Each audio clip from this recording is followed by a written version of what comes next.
আরে, কেমন আছো সবাই?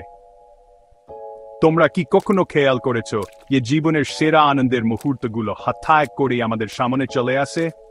যেমন ধরো, তুমি হয়তো এর জন্য কোনো পরিকল্পনা করছো না, কিন্তু হঠাৎ করে এটা এসে হাজির হয়। এক ঝলক আনন্দ।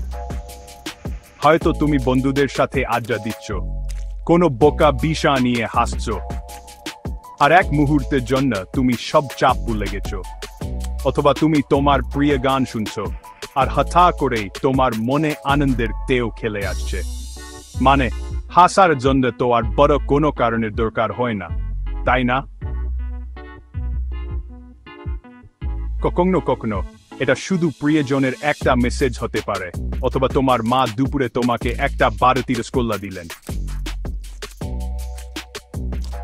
আমি জানি জীবন অনেক ব্যস্ত, ক্লাস, অ্যাসাইনমেন্ট, পারিবারিক কাজ, কিন্তু বিশ্বাস করো, এই ছোট ছোট মুহূর্তগুলো, এগুলো যে কোনো পরীক্ষার ফলাফলের চেয়ে বেশি গুরুত্বপূর্ণ। আমি আগে ভাবতাম যে খুশি হওয়ার জন্য আমাকে বড় কিছু নিয়ে অপেক্ষা করতে হবে, যেমন একটা বড় ট্রিপ অথবা একটা নতুন ফোন।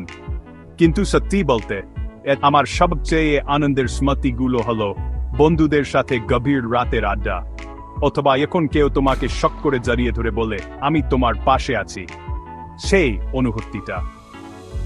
তো আমার পরামর্শ হলো, সুখের পেছনে ছুটো না, এটাকে ছোট জিনিসের মধ্যেই তোমাকে খুঁজে নিতে দাও। এই মুহূর্তগুলোকে উদযাপন করো, যাতে ছোট হোক না কেন। কারোর দিনের শেষে সেই সেগুলোই তোমার সাথে থেকে যাবে। তো এগিয়ে যাও, প্রাণ খুলে হাসো, শক্ত করে জড়িয়ে ধরো, আর প্রতিটি মুহূর্তের সদ্ব্যবহার করো। তুমি এটা পারবে।